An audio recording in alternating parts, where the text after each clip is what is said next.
कौन सी आकृति कौन सी होती है, फिर आप लोग क्या करेंगे। इधर देखो और की तरफ से भी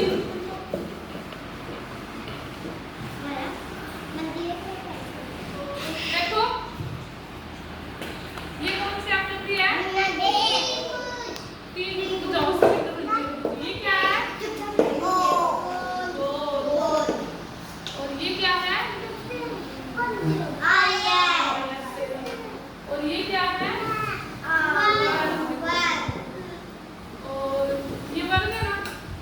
वैसे बताओ ये त्रिभुज है ना, इसकी आकृति की क्या होती है, टोपी।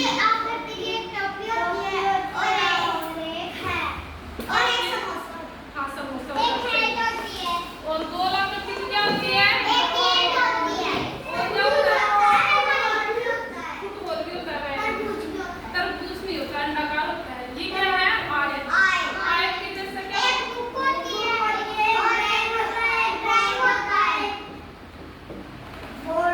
और ये वर्ग है, वर्ग की आकृति का क्या होता है। अब है ना, हम आकृतियों के जो चित्र है ना उनके माध्यम से पढ़ाऊंगी ना आप सबको।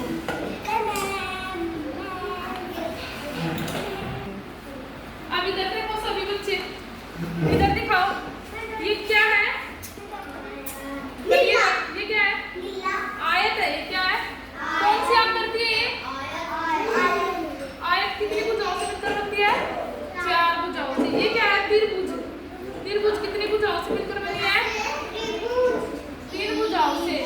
उधर भी दिखा दो, ये क्या है, गोल। ये क्या है, वर्ग। अब देखो आयत के जैसे क्या होती है, किताब होती है नाम की, और ये त्रिभुज के जैसा क्या होता है,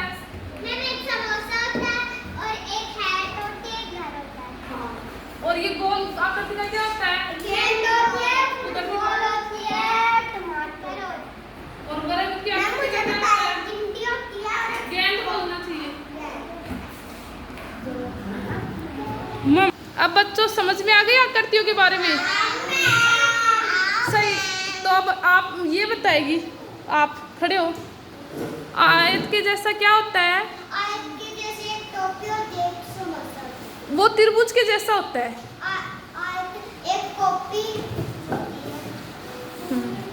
बैठ जाओ, खड़े हो आप बताओ आयत के जैसा क्या होता है। आयत 4 भुजा से मिलकर बनी होती है, ये वाला आयत।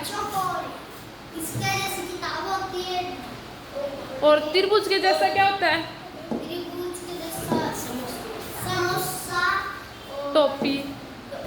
और गोल क्या होती है, गोल गेंद, फुटबॉल भी होता है। टमाटर भी।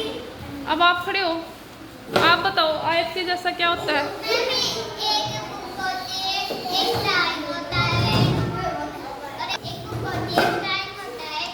त्रिभुज के जैसा क्या होता है, एक समोसा होता है, एक टोपी होती है, और एक। बैठ जाओ। अब ऐसे बताओ आकृति के बारे में किस किस को समझ में आ गया, सभी को आ गया, तो सब अपने अपने लिए क्लेप करो।